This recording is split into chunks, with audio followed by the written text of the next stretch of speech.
Hello. The purpose of this video is to demonstrate how you can use Microsoft Excel to perform a linear regression analysis on data.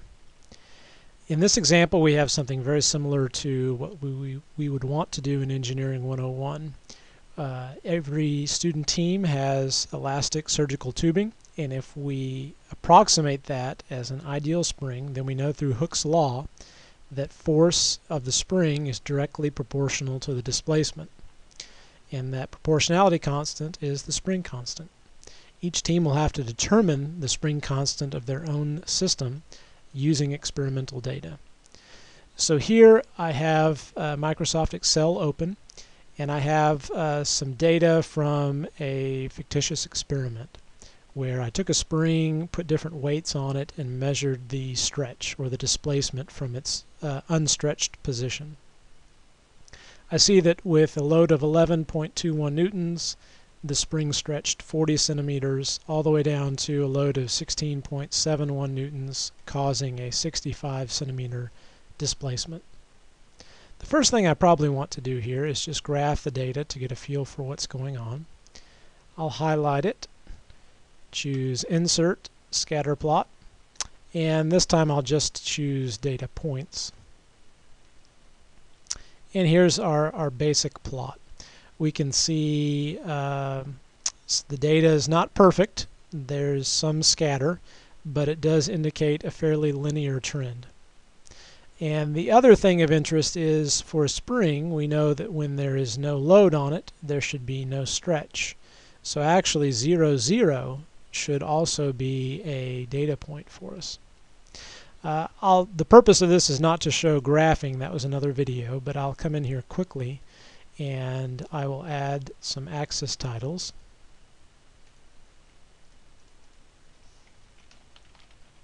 So displacement in centimeters and load in newtons. Okay.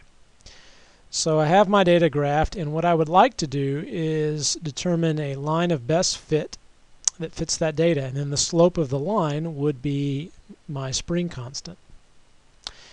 You can do that by clicking on the data, right-clicking, and adding a trend line. I'm going to show you a slightly different method, however.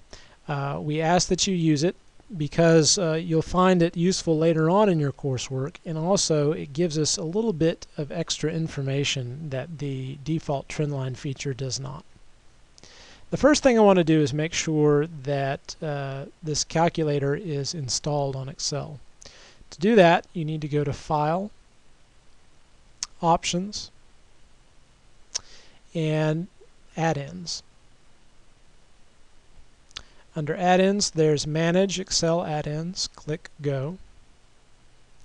And then you want to make sure that Analysis Toolpack is checked. We don't care about the VBA one. We just want Analysis Toolpack. Make sure that is checked. And then click OK. What that will do is make sure that under Data, you now see an analysis area that has the Data Analysis button. Okay, I will click on the Data Analysis button, and that opens up all sorts of statistical calculation tools. However, we want regression. There it is right there. I'll click OK, and that opens the regression toolbox. Now here we can input our X and Y data. The first I'll do is select my Y. My Y output is the load. I'll hit the Enter key. The X input, I will select my displacement data, and I'll hit the Enter key. I have several options here. I'll use the default confidence level, and in this case we know that 0 spring stretch should result in 0 load, so we will click the Constant is 0 button. That will enforce a 0 y-intercept. Now for the output, I can select an area on the sheet. I can send it to a new worksheet or even do a new workbook. I'll just click the output range, and I'll click here. And I'll say to put the data starting right there. Okay, everything should be set. I can choose OK. And I'm given an automatic output from the regression analysis. I'll expand the G column here so you can see all of the text. I'll do that on the others as well. Come over here. Okay, so we get a lot more information than we would if we just did a regular trend line. And what to make of this? Well, there are a few things of interest. One is the box here that says R square. R square is actually the coefficient of determination, and it gives you a measurement. It's interpreted as the proportion of observed variation in the y variable that can be explained by the regression model. So we know that the force, the load, is varying, and this is saying that 99.8% of that variation can be explained by displacement. Note that the data doesn't fit a perfect line.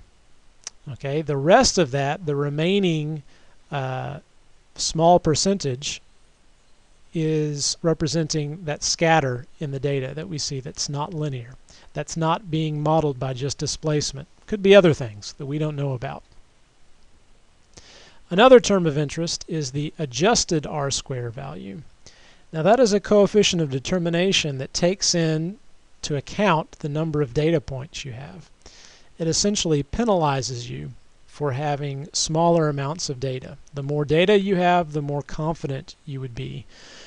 So you see that our adjusted R square is saying 79.9. Essentially 80% of the variation in load can be modeled just via displacement. Again, in this case, it's a measurement of how well we can model this linear relationship.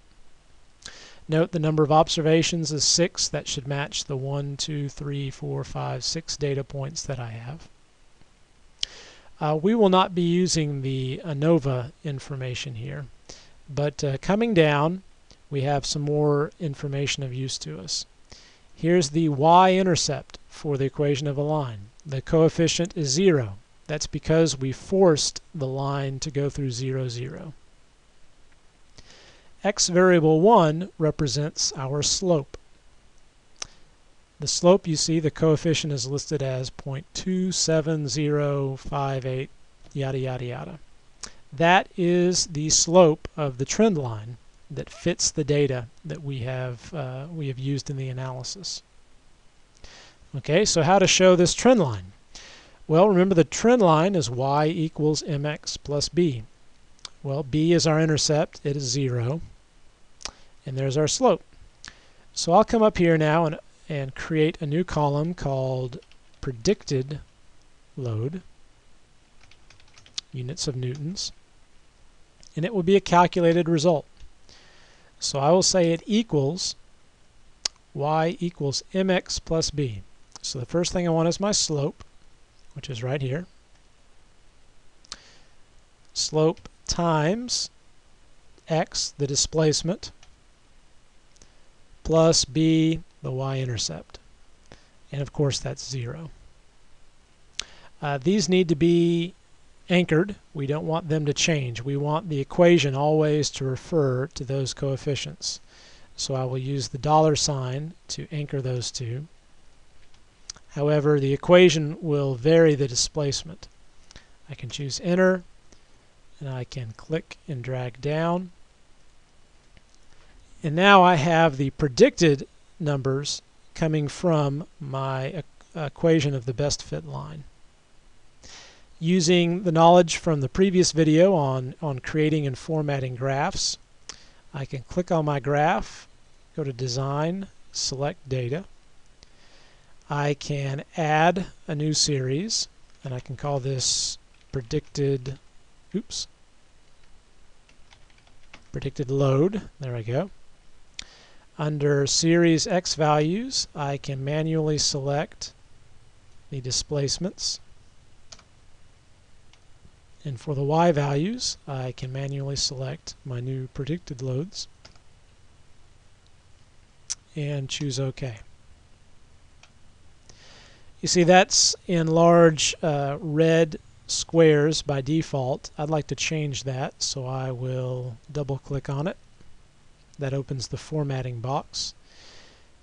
I will take the markers away and make the line a solid line black.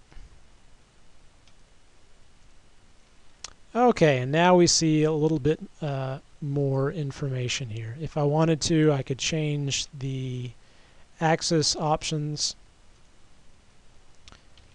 Maybe start at 20. Maybe on the y-axis start at 10. Zoom in a little bit. Okay, and now we can see our line of best fit surrounded by the actual experimental data points. And that's usually how you communicate information. A calculation is usually a solid or curved line, and experimental data is usually represented by symbols. Occasionally you could put some lines between the symbols just to help see a trend. There's actually more information we can glean from this beyond just the results of the regression. Note that to the right of the coefficient, I have information on standard error, t-stat, p-value, and lower and upper 95%. This is actually a confidence interval, and considering the data that we have and the scatter about it, it tells you 95 times out of 100 where the coefficient will lie. 95 times out of 100 you would expect a slope to fall between 0.260 and 0.281. I can represent that this way. Let me show you. I'll do a quick calculation here, and I'll take my slope minus the lower 95%, and I'll come over here and I'll take my upper 95% minus the slope. You see I get the same number. Okay, this is actually 2 times the standard deviation. You would learn later in a statistics class. But it gives me additional information as to the confidence I have in that value. If my data had a lot of scatter, I would have a low r-squared value. My coefficient, my slope might be the same, but I would see a higher value for the 95% confidence interval, meaning I have less confidence in that number. The way we ask you to report that, I'm going to insert a text box here to show this. We have a lot of information now. We report that the spring constant is equal to, here's our line of best fit coefficient. Now, just because we have all these digits doesn't mean they are significant figures. I would probably only report 0.271 in this case. And then I'm going to insert the plus or minus symbol. And then I'll report what our 95% confidence interval is, 0.010. Remember the units. I'm dealing in load of newtons and a displacement in centimeters, so my spring constant is going to be in newtons per centimeter. And then the last thing I'll communicate is that this is a 95% confidence interval, so 95%.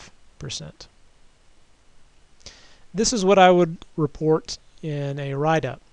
And what it tells me is that the spring constant, okay, I would expect if I reran this experiment 100 times, 95 times out of 100, 95 of those slope values that I would find from the regression analysis would fall in between 0.260 and 0.281. The mean value is the one I'm going to use, 0.271 newtons per centimeter squared, plus or minus 0.01 to represent that spread. And again, that's 95 times out of 100, or 1 in 20, 19 in 20 rather.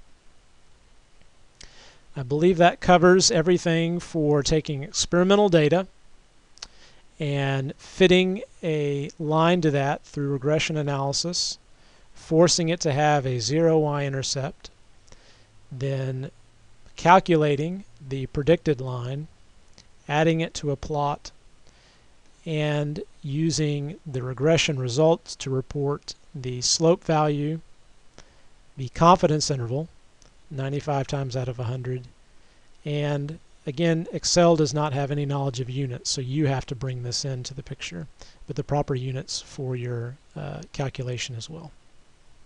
Thank you.